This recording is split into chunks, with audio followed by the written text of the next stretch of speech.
They are back. The comical team from the first Horrible Bosses takes on another scheme this holiday season in Horrible Bosses 2. So was it horrible or was it a hit? Our movie reviewer Matt Perrone takes us there with his take. Welcome to another Monday. Apparently a lot of people did use the holiday weekend to go to the theater, but they all went to see The Hunger Games. Having already reviewed that, I decided to enjoy some adult comedy and give you my take on Horrible Bosses 2.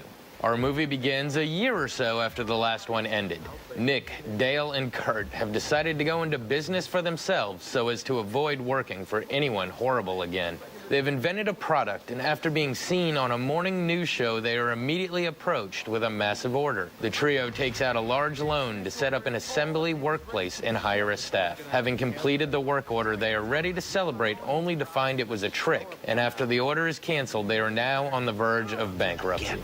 In order to save their company and their financial freedom, the three hatch an elaborate plan involving kidnapping and ransom. Though a step down from their attempted murders of the first film, they soon discover that they are in over their heads and seek advice from some of the misfits from the first film. With each new idea, disaster unfolds. Of course, with every setback, the tide shifts to work in their favor, only for new, unforeseen obstacles to emerge.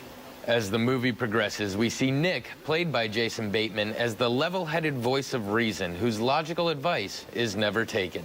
Kurt, played by Jason Sudeikis, is still a womanizer whose salacious quests often fail the three at critical moments. And of course, the naive Dale, played by Charlie Day, whose childlike innocence keeps us shaking our heads as he continues to bungle every task he sets his mind to. With a plentiful array of kidnapping twists, along with past characters re-emerging, we find ourselves wondering how this plan can ever go right, but enjoying every painful detail of watching it play out. So I was a huge fan of the first film, and in fact, watched it again just the other night in anticipation of this sequel's release. So, needless to say, I've really been looking forward to this film. Despite its poor box office showing, I can confidently say that it didn't disappoint. In my eyes, it is just as, if not funnier, than the original. I found myself laughing throughout, and the first scene, in and of itself, is completely worth the price of admission. The three main actors work so well together, and their personalities play off each other beautifully.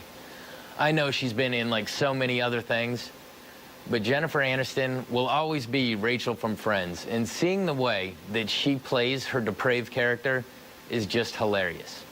Even for the small amount that he is in the film, Kevin Spacey is absolutely priceless.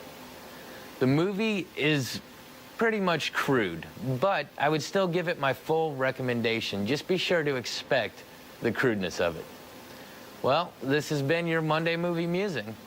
Back to you. Nothing like a little crudeness for the holiday season. Coming up next to look at the 7-day. We'll be right back.